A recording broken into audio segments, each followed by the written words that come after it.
Did you not drink it?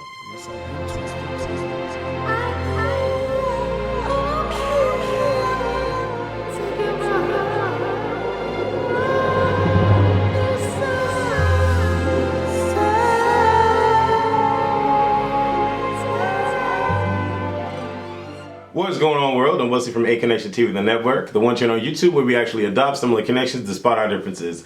And I am here to give y'all 10 takeaways from this latest episode of Roa, starting with number 10. Now, we all know that Kenya is crazy, and we all know that she does crazy things to get attention, like rubbing a pink candy-coated dildo in her ear, while trying to be serious about telling the world, or at least Brandon for that matter, about the show that she's working on. She keeps constantly reminding us that Roger Bob is not helping her and that she has to do everything on her own. Well, god darn it, isn't that what hardworking people do nowadays? They do things on their freaking own, Kenya. I don't think it makes sense for her to keep saying it over and over and over and over and over again. But one question that I do have to ask the ladies out there that use dildos, why is it that the dildo has the regular shape and then there's like a bump or a couple bumps that are like, what is that for? Is that to hold it? Is that to give more friction? Is that to give a bumpy feeling or a bumpy ride? My question is that, and please answer it. Number 9, Claudia is crying because she's reminded of high school days when people used to pick on her for being white and black and white, or not white enough or not black enough, or whatever the case may be. Girl, bye girl. And I'm saying girl, bye girl, because the Porsha situation is not the same thing. You are an adult.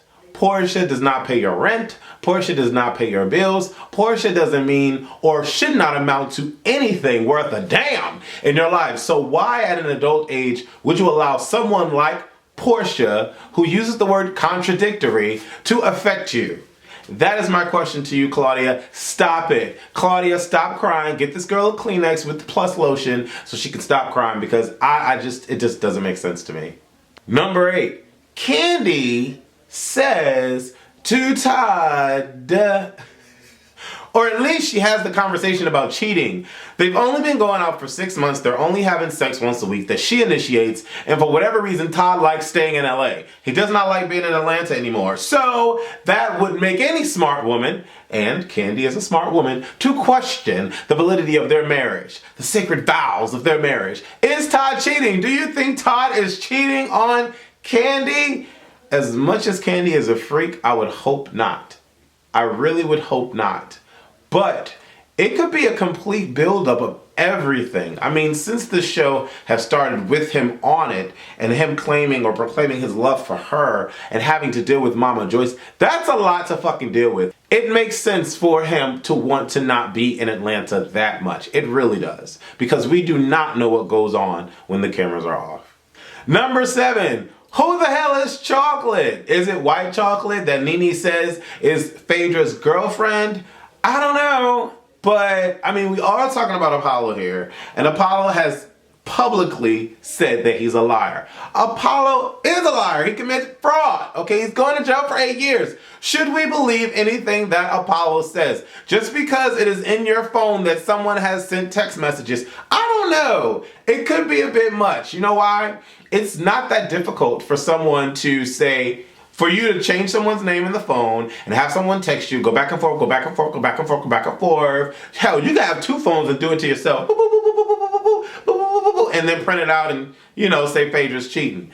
I don't know. I really don't believe Apollo at this point. I really don't. Number 6, the Charlie Angels of the show, the Charlie's Angels, let me say that, come together at work to have a kumbaya, a seance, and a prayer. For what? Ricky Smiley, I understand that you're promoting your show off of Real Housewives of Atlanta, because to be quite honest, well, I don't know if y'all knew about the Ricky Smiley show, but I didn't. And I'm not saying it like it's a bad thing, but I only knew about it because of Roa. And when I watched Ricky Smiley, it came on the dish. I don't know what channel it came on, but it came on. I was like, okay, what is this? There's a gay guy, there's Ricky, and then there's Porsha.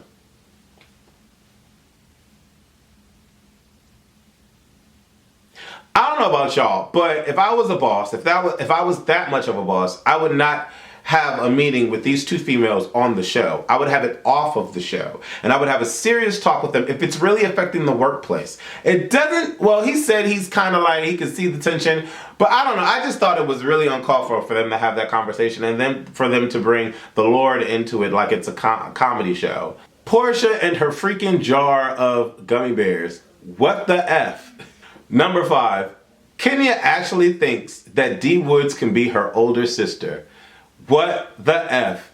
There is no way on God's green earth that on any film or pilot or TV show, whatever have you, that D Woods is going to look older than you, Kenya. No way. Even with all of the smooth makeup on, Kenya, you look older than D Woods, Kenya. What I will say though is that Cynthia makes a hell of a knockoff Jamaican. Like, she was cute with the whole hair and the way that things looked and the way she came in with the accent man and she was talking like soul.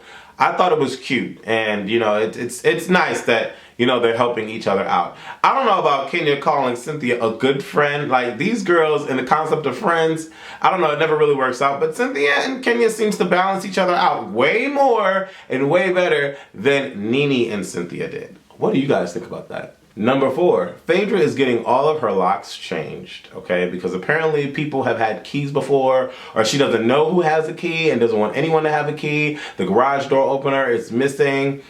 She wants her establishment, her home, to be protected. And so she has that right to change all of the locks. Yes, the husband is going away. And also to keep in mind that the husband threatened her with this whole, I'm gonna burn the house down or whatever I don't know. Hell yeah, change them damn locks, Phaedra.